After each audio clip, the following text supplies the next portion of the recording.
భర్త మృతదేహం వద్ద దీనంగా కూర్చున్న భార్య అంటూ చూస్తాను. నరమేధం. జమ్మూ కాశ్మీర్లోని పహల్గామ్లో టూరిస్టులపై ఉగ్రదాడి.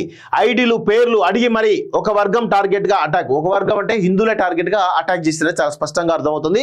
వాళ్ళు ముస్లింలా కాదా అని చూసిరట. ఇది వాస్తవం. ఇది ముస్లింలా కాదని చూసి మరీ చంపారని చెప్పేసి అక్కడ స్థానికులు చెప్తా ఉన్నారు. క్లోజ్ రేంజ్ లో తూటాల వర్షం. తమ పనేనని ప్రకటించిన లష్కర్ గ్రూప్ టీఆర్ఎఫ్ ఉగ్ర సంస్థ. మృతుల్లో హైదరాబాద్ చెందిన IB officer Manish Ranjan. So పర్యాటక స్వర్గధామం జమ్మూ కాశ్మీర్ నెత్తురోడింది.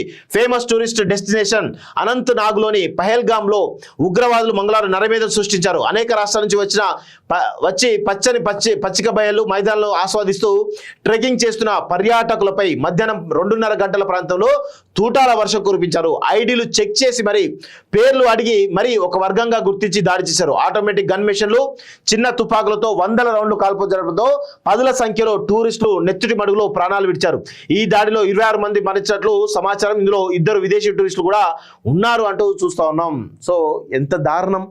సో ఇది చాలా చాలా దారుణంగా మనమైతే చెప్పొచ్చు. ఎందుకంటే ఇలాంటి వాటిని మనం ఎట్టి పరిస్థితుల్లో కూడా ఎంకరేజ్ చేయొద్దు. ఎవరైతే ఈ ఉగ్రవాద సంస్థ దాడులు చేసిరో వాళ్ళందరినీ కూడా మట్టు పెట్టేదాకా వదలొద్దు అని చెప్పేసి కూడా భారత ప్రభుత్వాన్ని కోరుతా ఉన్నాను. తప్పేమీ లేదు. మనల్ని నరమేధం చేసిన వాళ్ళకు నరమేధం చేయాలి.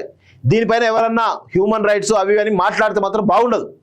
ఇంతమంది ఎంత దారుణంగా ఇగో వెళ్ళి మోడీకి చెప్పుకో పో అన్నారు ప్రత్యక్ష సాక్షి పల్లవి అంటూ చూస్తాం. ఎంత దారుణం.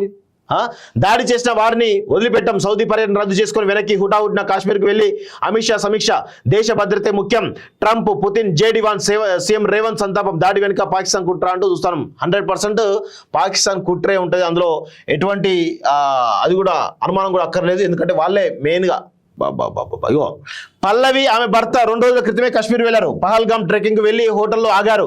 పల్లవి హోటల్లో ఉండగానే భర్త ఫోన్ మాట్లాడడానికి దూరం వెళ్లారు.